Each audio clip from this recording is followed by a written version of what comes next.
空ガレージチャンネルです。いつもご視聴ありがとうございます。さて今回は VMAX1200 燃料タンク編です。前回のエンジン不調編に続き点火系の交換が終わったところでプラグの焼き方にばらつきが発覚。キャブレターに着手する前に燃料タンクの状態を確認したいと思います。まずは燃料を全部抜いて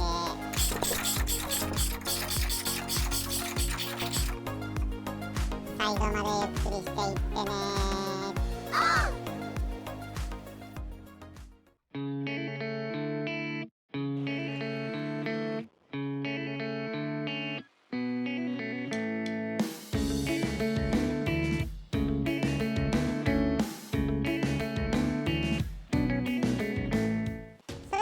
20年ものの燃料タンクを見ていきましょう。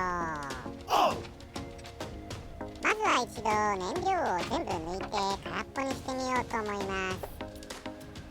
デーモン工業さんの給油ポンプ、高い位置のタンクから低い位置の容器に入れ替えるときに便利。入り口と出口が書いてあります。皆さんもなんとなくどんなことになっているか想像はついていると思いますが、今までトラブルもなかったので触らぬ神にたたりなし。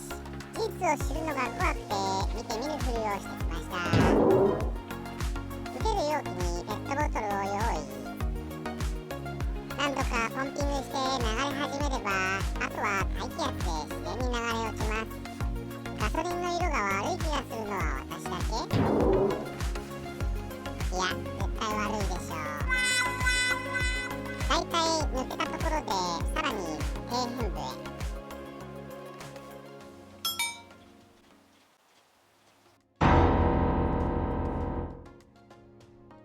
もはや泥水やないか。考えてみたらここ10年間一度もリザーブに切り替えたことがないかも。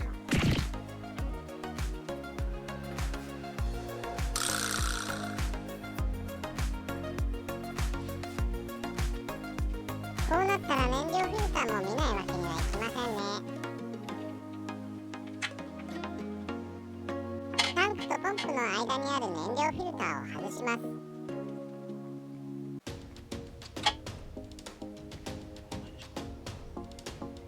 そして案の定サビがびっしり詰まっていました。こんな状態で乗っていたなんて。最終的には新品に交換するとしてしばらくは使えるように再生を試みます。入り口出口からパーツクリーナーで繰り返しサビを吹き飛ばします。振動を加えてサビを浮かせてはパーツクリーナーで吐き出します。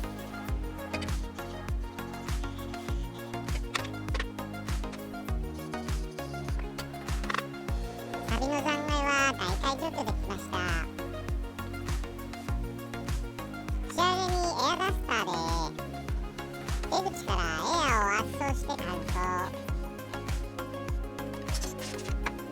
サビが燃料フィルターを通過してキャブレターのフロート室に侵入していないかドレンからガソリンを抜いて確認してみます。ホースとシリンジをつけて沈殿物ごと吸い出すように真空引き。一番キャブです。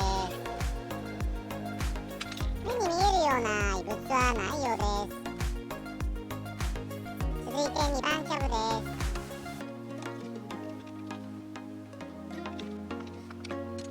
燃料フィルターのおかげでサビは来ていないようです。とりあえず3番4番も同様だったので割愛します。最後の方のガソリンは給油ポンプでは吸い出せないので燃料タンクから来ているホースから強制的にシリンジで吸い出しました。めんどくさくなってきたので適当なホースを延長してここも大気圧方式に切り替えました。溢れそうになったら早めにホースを外してストップ。とうとう最後の1滴まで抜きました。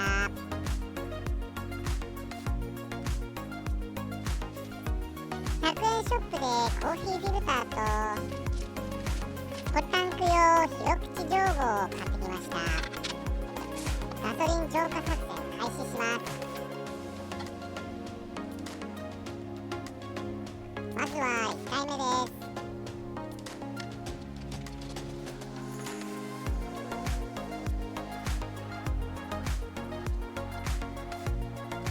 サビの沈殿物が残りました。2本目もフィルターチェンジしながら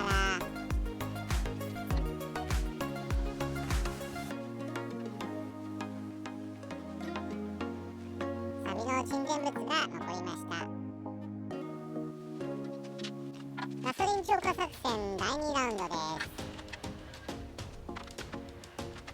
ここで一旦空き缶に移しつつさらにもう一度細かなサビをろ過します。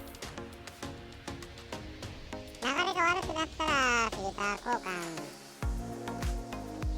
うっすらと汚れがついています。途中はカットします。赤サビのせいで本当に泥水みたい。フィルターを交換しながら少しずつ最後の1滴まで無駄にせず終了です。ガソリンの廃棄は大変だしもったいないので3回目のろ過をした上でおまぜさんに消費していただきました。おまぜさんありがとう。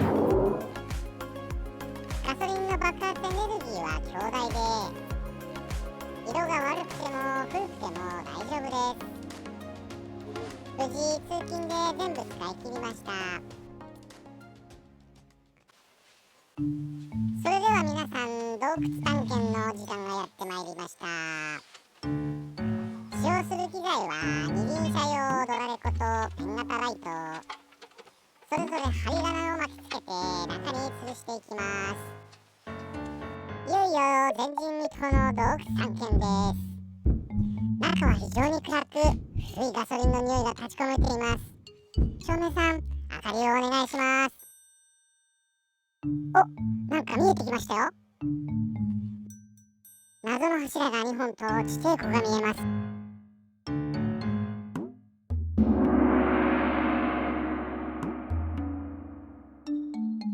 ワルフ酒はこれぐらいにしてレベルゲージと出口パイプが見えます。その周りにはくぼみがあって溜まるようになっているみたい。目的は不明です。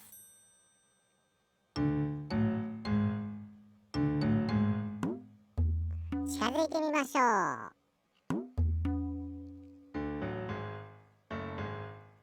ガソリンの霧が立ち込めています。錆も確認できますが、ガソリンの劣化物質でしょうか。まるで土の地面のように見えます。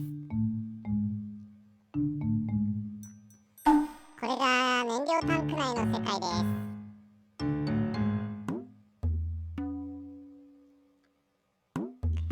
一時撤退します。体勢を整えて今度は右側面にスポットを当ててみましょう。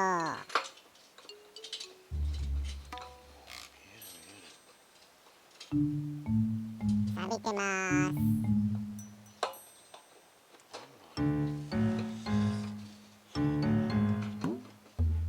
カメラを左向き左します。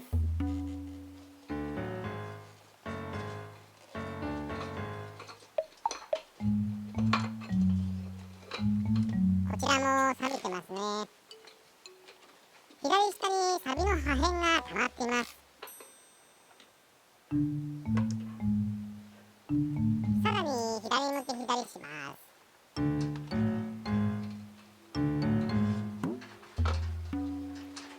一周しました。今度はカメラを上向きにしてタンクの天井裏を見てみましょう。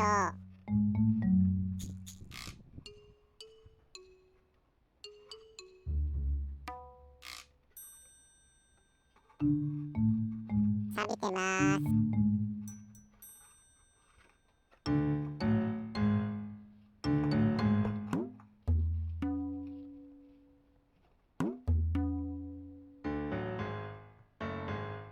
なかなか見れない天井裏ですが、確実に錆が侵食していました。というわけで、現実を知ってしまった以上、このまま放置することはできません。適当なタンクを手に入れて交換するだけの方が楽か？でもまた同じように錆びることを考えると、錆を落としてタンク内コーティングで再生したいと思います。そこで次回、燃料タンクを下ろしたいと思います。また見てねー。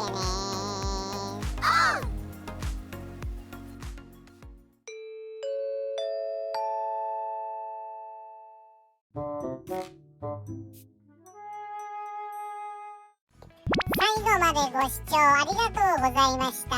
もしよかったらチャンネル登録、コメント、評価お願いします。